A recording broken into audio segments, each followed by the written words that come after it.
السلام علیکم، welcome to classic entertainment channel. امید ہے آپ سب ٹھیک ٹھاک ہوں گے، خیر خیریت سے ہوں گے اور آپ کا دن بھی اچھا گزر رہا ہوگا۔ آپ کے دن کو مزید خوشگوار بنانے کے لیے میں لے کر آئی ہوں ناول ریبیلیس لو کی ایپیسوڈ۔ لیکن ناول کی ایپیسوڈ اسٹارٹ کرنے سے پہلے میری آپ سے ایک ہی ریکویسٹ ہے کہ اگر آپ ہمارے چینل پہ نئے ہیں اور آپ نے ابھی تک ہمارے چینل کو سبسکرائب نہیں کیا تو جلدی سے سبسکرائب کر دیجیے اور بیل آئیکن کو بھی پریس کر دیجیے تاکہ ہمارے چینل پہ اپلوڈ ہونے والے تمام ناولس کی ویڈیوز کے نوٹیفیکیشنز آپ کو پر وقت مل سکیں اور آپ ہمارے ناول سے لطف اندوز ہو سکیں۔ تو چلیے میں مزید وقت ضائع نہیں کرتی اور اسٹارٹ کرتی ہوں ناول ریبیلیس لو ایپیسوڈ 3۔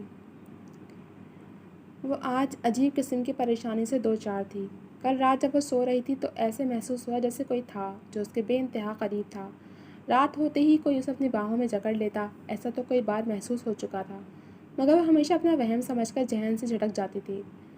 وہ ویسے بھی ایک سیاہ رات کے اس پرسکون لمحے کو چاہ کر بھی نہیں ضائع کرنا چاہتی تھی جب اسے محسوس ہوتا تھا جیسے کوئی ہے جو اس کے بے انتہا قریب اس سے محبت جتا رہا ہو۔ وہ اکثر اس خواب کے زیر اثر مسکراتی تھی، اس کی محبت کو دل سے محسوس کرتی تھی۔ اس کا مدہوش لمس ہمیشہ ایک عجیب سے سرور سے آشنا کرواتا تھا۔ وہ خوابوں کی دنیا میں زندگی کی تلخی کو بھول کر اس میں زندگی تلاش کرنے والی لڑکی تھی، مگر کل رات کے بعد سے وہ اپنا ذہن جھٹک نہیں پا رہی تھی۔ گردن پر سرسراتی انگلیاں اور آنکھوں کی نرماہٹ محسوس کرتے لب، سب کچھ ایک خواب ہرگز نہیں تھا۔ وہ بھاگتی ہوئی دیوار گیر چھوٹے سے آئینے کے عین سامنے آ کھڑی ہوئی۔ شیشے میں نظر آتا اپنا بے داغ حسن دیکھ وہ کچھ لمحے مبہوت سی یکٹک خود کو دیکھے گئی تھی۔ کوئی بھولی بھٹکی سی آواز تھی جو سماعتوں میں گونج اٹھی تھی، تم بہت خوبصورت ہو سویٹ ہارٹ۔ وہ اپنے نقوش دھیرے سے چھوتی مسکرائی۔ ایک انوکھا سا احساس تھا جو رگوں پہ میں سرایت کر گیا تھا۔ جینی؟ وہ کتنے ہی لمحے ان آوازوں میں کھوئی رہی تھی جبھی کسی کے چنگھاڑتی ہوئی آواز اس کے کان کے پردے ہلا گئی تھی۔ وہ تیزی سے اوپر کی جانب بھاگی تھی۔ جی گرینڈ موم؟ وہ ہمیشہ کی طرح کسی تابعدار بچی کی مانند سر جھکائے مؤدبانہ انداز میں کھڑی تھی۔ تمہاری صبح روز بروز خاصی دیر سے نہیں ہونے لگی ہے؟ وہ مشکوک ہوئیں۔ جیسمین گڑبڑائی۔ سوری مام، ایکچولی وہ میں ساری رات ٹھنڈ کی وجہ سے سو نہیں سکی تھی۔ وہ شرمندہ ہوئی۔ میں نے ایک نیو بلینکٹ آرڈر کیا ہے تمہارے لیے، آج سے وہ تمہارا ہے۔ جیسمین نے اچنبھے سے سر اٹھا کر ان کی جانب دیکھا۔ میرے لیے؟ وہ انگلی سے اپنی جانب اشارہ کرتی مخمصے کا شکار تھی۔ ان کے گھورنے پہ اس کی حیرت ہوا ہوئی۔ بھلا وہ کہاں آتی تھی ایسی مہربانیوں کی؟ شکریہ گرینڈ موم۔ نہ جانے کیوں مگر آواز خود ہی رن سی گئی تھی۔ اور سنو، یہ تمہارا ڈریس ہے، رات کو اچھے سے تیار ہو جانا۔ انہوں نے ایک پیکٹ اس کی جانب بڑھاتے ایک نیا حکم جاری کیا تھا۔ جیسمین حیرت سے دیکھتی خاموشی سے پیکٹ تھام چکی تھی۔ آج سے تمہیں کوئی جاب کرنے کی ضرورت نہیں ہے۔ آج وہ اسے پے در پہ شوق پر شوق دے رہی تھیں۔ سن لیا؟ تمہیں مجھے شارپ 8:30 پر تیار ملنا ہے۔ نانی کی ٹائمنگ پر اس کے دماغ میں کسی کے لفظ گونجے تھے۔ اوکے گرینڈ مام۔ وہ ملول سی آواز میں لب چباتی پیکٹ ہاتھ میں تھامے واپس پلٹ گئی تھی۔ دماغ میں کسی کی تنبیہ آواز بھی بازگشت کرنے لگی تھی مگر فی الحال وہ خاموش تھی۔ مینشن میں موجود بہزاد اس وقت نک سک سے تیار جیسمین کے ساتھ ڈیٹ پر جانے کے لیے بالکل ریڈی تھا۔ بلیک پینٹ کے ساتھ سیاہ ہم رنگ کوٹ اور وائٹ شرٹ پہنے، سلیقے سے بال بنائے، خوشبوؤں میں بسا وجود لیے وہ ہمیشہ کی طرح دلکش اور حسین لگ رہا تھا۔ سبز آنکھوں کی چمک ہی نرالی تھی۔ وہ آج اس دلربا کو ہر قیمت پہ اپنا بنانے کا ارادہ رکھتا تھا جو پہلی ہی نظر میں اس کے دل کے تار چھیڑ چکی تھی۔ کوٹ جھٹک کر کھڑا ہوتا، مینشن کی ساری بتیاں بجھاتا، وہ کسی کو کال پر کچھ ضروری ہدایت کرتا، لیٹسٹ ماڈل 2 سیٹر کار کی ڈرائیونگ سیٹ سنبھالتا اپنے راستے کی جانب گامزن تھا۔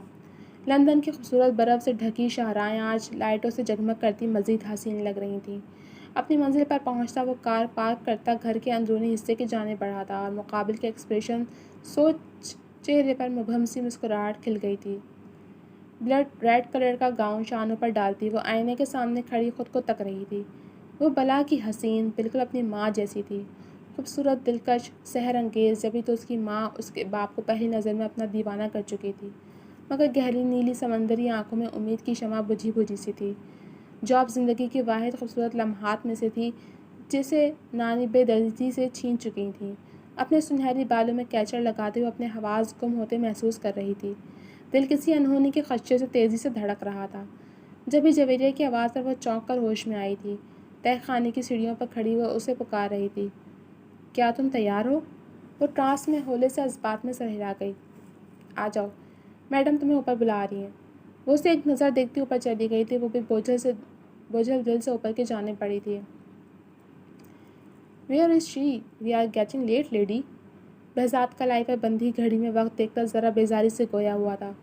وہ گڑبڑا کر اٹھی تھی۔ اتنے میں نظر سامنے سے آتی جیسمین سے ٹکرائی تھی، تو سوچوں میں گم زمین کو دیکھتی چلی آ رہی تھی۔ وہ اسے دیکھ ٹھہر سی گئی تھی، حلق سے گلٹی ابھر کر معدوم ہوئی تھی۔ بہزاد کی پیاسی نگاہیں تو اس کے حسین چہرے پر پڑتے ہی پلٹ کر واپس آنا بھول گئی تھیں۔ وہ اپنی دھن میں قدم اٹھاتا اس کے نزدیک چلا آیا تھا۔ وہ جو صدمے کسی کیفیت سے دو چار تھی سہم کر ٹھہر گئی تھی۔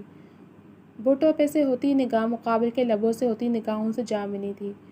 وہ مقابل کھڑے شخص کو دیکھ سہم سی گئی تھی۔ بے یقین سی نگاہیں نانی کی نظروں سے جا ملی تھیں جو گڑبڑا کر نگاہیں چرا گئی تھیں، جبکہ وہ ٹرانس میں اپنی تشنہ نگاہوں کی پیاس بجھانے میں مصروف، بے خودی سے نہارنے میں مصروف تھا۔ بہزاد ڈیئر، جیسمین آ چکی ہے۔ آئی تھنک آپ لوگوں کو لیٹ ہو رہا ہوگا۔ وہ قریب آتی شیریں لہجے میں بولی تھیں۔ جیسمین کی آنکھ سے ایک آنسو ٹوٹ کر گائے پر پھسل گیا تھا۔ گرینڈ مام، لبوں نے بے آواز سرگوشی کی تھی۔ چلے ہنی، شاید تم بھول رہی ہو آج ہمیں ڈیٹ پہ جانا تھا۔ وہ اس کی کمر کے گرد حصار قائم کرتا ایک جھٹکے سے اپنی قید میں لے گیا۔ وہ آواز باغتا ہوئی، نانو میں نہیں جانا چاہتی۔ وہ بالآخر آنسوؤں سے رو پڑی تھی۔ ہنی، رونا نہیں ہے میری جان، اب سے تم نے صرف مسکرانا ہے، اوکے؟ وہ دھیرے سے مسکرایا تھا اور جھک کر اس کے آنسو لبوں سے چنتا وہ ان فسوں خیز لمحات کو انمول بنا گیا تھا جو حیرت سے پوری آنکھیں کھولے اس کی بے باکی دیکھ رہی تھی۔ Thank you lady. وہ گرینڈ موم سے اس قدر فرینک انداز میں بات کر رہا تھا جیسمین کا دل ڈر کے مارے سکڑ کر رہ گیا، جو کسی پتھر کے مجسمے کی مانند اس کے ساتھ کھینچی چلی جا رہی تھی۔ وہ گھر سے باہر آ گئے تھے۔ ایمرے اور جویریہ کو ایک الوداعی نظر سے نوازتا وہ مجسمہ بنی جیسمین کو ایک جھٹکے سے اپنے حصار میں اٹھا چکا تھا۔ وہ چونک کر ہوش میں آئی جو اپنی کار کی جانب بڑھتا سبز کنچل جیسی نگاہیں اس کے دلکش چہرے پر جمائے کھڑا تھا۔ وہ اسے فرنٹ سیٹ پر بٹھاتا خود بھی ڈرائیونگ سیٹ سنبھال چکا تھا۔ مجھے اپنے گھر جانا ہے، میں بری لڑکی ہرگز نہیں ہوں۔ اگر بچہ وہ لندن میں رہتی تھی یا پھر اس کی ماں ایک کرسچن تھی، مگر وہ دوستی کے نام پہ کبھی بھی کسی مرد کے قریب نہیں جانا چاہتی تھی۔ گرل فرینڈ رکھنا بہت معمولی بات تھی۔ گرینڈ موم نے بھلے اس سے حقیقت چھپائی مگر وہ جانتی تھیں کہ وہ ایک مسلمان کی اولاد ہے اور مسلم کمیونٹی میں یہ سب حرام تھا۔ آئی نو ڈارلنگ، تم پریشان نہ ہو، ہم صرف ڈیٹ پر جا رہے ہیں، یو نو یہ ہماری پہلی آفیشیل ڈیٹ ہے۔ وہ معنی خیزی سے آنکھ کا کونا دباتا اس کا ہاتھ تھام کر لبوں سے لگا چکا تھا۔ مگر میں نہیں جانا چاہتی، مجھے نہیں معلوم تم نے میری گرینڈ موم سے کیا کہا، مگر میں ایسا ویسا کچھ نہیں کروں گی۔ وہ ان کی شہادت اٹھاتی درستگی سے بولی تھی تو وہ سر پیچھے کو پھینکتا ہولے سے مسکرایا تھا۔ گاڑی ایک جھٹکے سے برج پر رک گئی تھی۔ وہ گڑبڑا کر ہوش میں آئی تھی۔ جانتی ہو یہ لندن لینڈ مارک برج ہے جو 18ویں صدی کے آخر میں دریا تھیمس کو پار کرنے کے لیے بنایا گیا تھا۔ اب میں چاہتا ہوں کہ ہماری لازوال محبت کا آغاز دنیا کے چند شاہکاروں میں سے ایک اس برج پر ہو جہاں سے محبت رقص کرتی ہو۔ وہ اس کے ذرا قریب ہوتا اس کا گال چھوتا فرنٹ ڈور کھولتا کار سے باہر نکل آیا تھا، جبکہ وہ ٹرانس میں بس ارد گرد ہی دیکھی گئی تھی۔ کم آن لیڈی۔ اس کا نازک مومی ہاتھ اپنے سخت گرفت میں لیتا اسے باہر نکلنے میں مدد دینے لگا، جو اپنا گاؤن سنبھالتی باہر آ گئی تھی۔ میں بہزاد رضوی لندن شہر کی ان خوش کن ہواؤں اور ارد گرد رقص کرتی محبت کو گواہ بنا کر تم سے اپنی محبت کا اظہار کرتا ہوں۔ آنسر می، ول یو میری می لیڈی؟ وہ ٹرانس میں کسی حسین خواب کے زیر اثر بس اس لمحے میں کھو گئی تھی۔ کیا زندگی کسی فیری ٹیل کی مانند بھی ہو سکتی ہے؟ کیا شہزادوں جیسا شخص گھٹنوں کے بل بیٹھا محبت کا اظہار بھی کر سکتا ہے؟ وہ روتے روتے مسکرا اٹھی تھی۔ اف مائی لو، میں بیٹھے بیٹھے تھک گیا ہوں، سے یس نا۔ وہ دلکشی سے مسکرایا تھا۔ وہ چونکی اور پھر ٹھہری، مسکراہٹ لمحے میں غائب ہوئی تھی۔ کیا ہوا ہنی؟ وہ پتھر کی ہوئی بس گھورے جا رہی تھی۔ وہ پریشانی سے اٹھ کھڑا ہوا تھا۔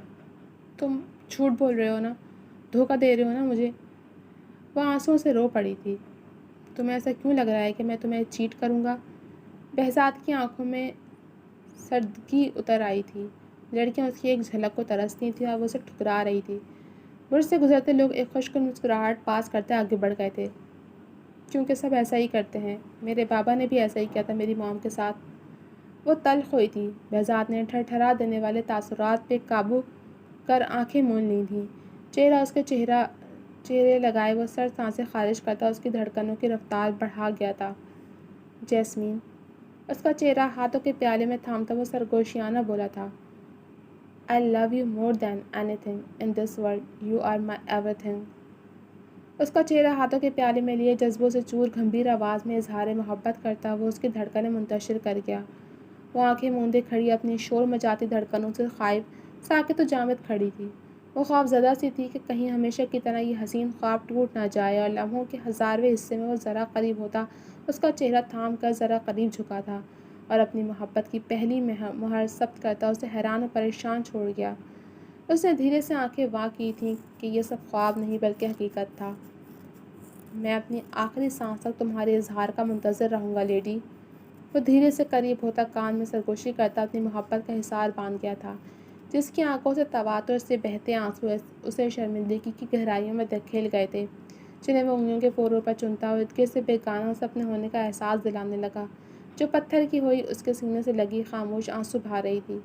لندن لینڈ مارک پہ آج بہت سی محبتوں میں سے ایک اور محبت نے جنم لیا تھا۔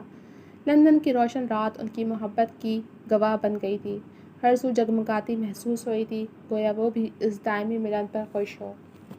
جی تو جناب، اب تک کے لیے صرف اتنا ہی۔ کیسی لگی آپ کو یہ ایپیسوڈ اور کیسا لگ رہا ہے ناول؟ کمنٹ سیکشن میں اپنی رائے کا اظہار ضرور کیجیے گا۔ جب ملوں گی آپ سے اس کی اگلے ایپیسوڈ کے ساتھ، تب تک کے لیے اللہ حافظ۔